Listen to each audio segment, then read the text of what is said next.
El col·lectiu local Pense Pensions Dignes protagonitza una nova protesta a la plaça de l'Ajuntament.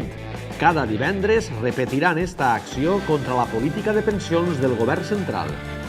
I ara ens ocupem de la protesta que divendres passat va dur a terme el col·lectiu Pense Pensions Dignes de Sueca. Cada divendres duran a terme esta acció contra la política de pensions del govern central. Escoltem a la seva portaveu. Sabeu que començarem reivindicant la qüestió del que era l'augment irrisori del 0,25%, que ens havia produït una pèrdua del poder adquisitiu.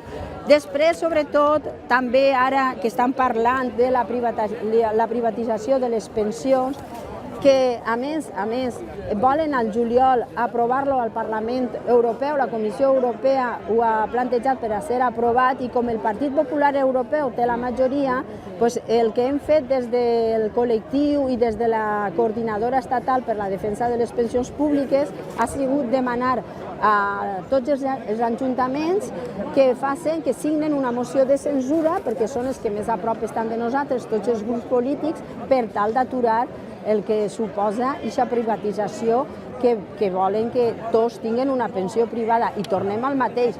Per a la gent que té uns sous impressionants de categoria, perquè damunt se va trobar amb unes desgravacions fiscals que pràcticament no tindrà que pagar impostos, per a començar. I després és que guanyen 800 euros, 600 euros, 1.000 euros. Realment van a poder estalviar quan apenas poden viure en aquest sou? Aleshores estem en contra. S'ha de mantindre una pensió digna, una pensió pública i per això estem així lluitant. I després que se blinden la Constitució si cal, o que passe als pressupostos generals de l'Estat, però que no ens enganyen.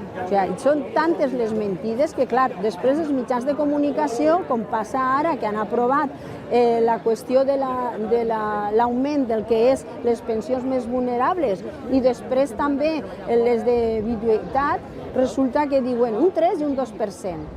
Ah, doncs que bé. No, és que ho explicaré ara, així, quan llegiré el comunicat. No és un 5%.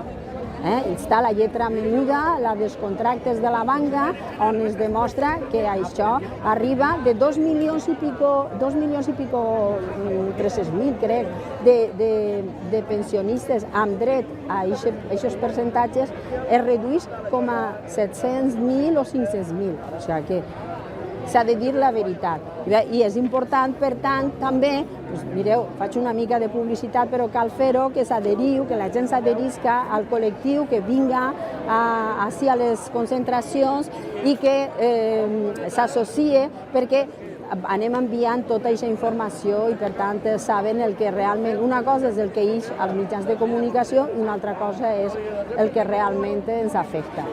A Sueca, tots els divendres, que és el dia de mercat i que crec que tots els suecans, suecanes i la gent dels pobles del voltant venen, seran el divendres 20 i 27 d'abril, a la mateixa hora, a les 11:30, a les 11. Bé, després, en el mes de maig, 4, 11, 18 i 25, i els divendres de juny, 1, 8, 15, 22, fins que tanquen les escoles. Després ja veuríem com ho fem, més que res perquè hi haguera gent. Clar, si la gent se'n va a la mar, està un poc difícil.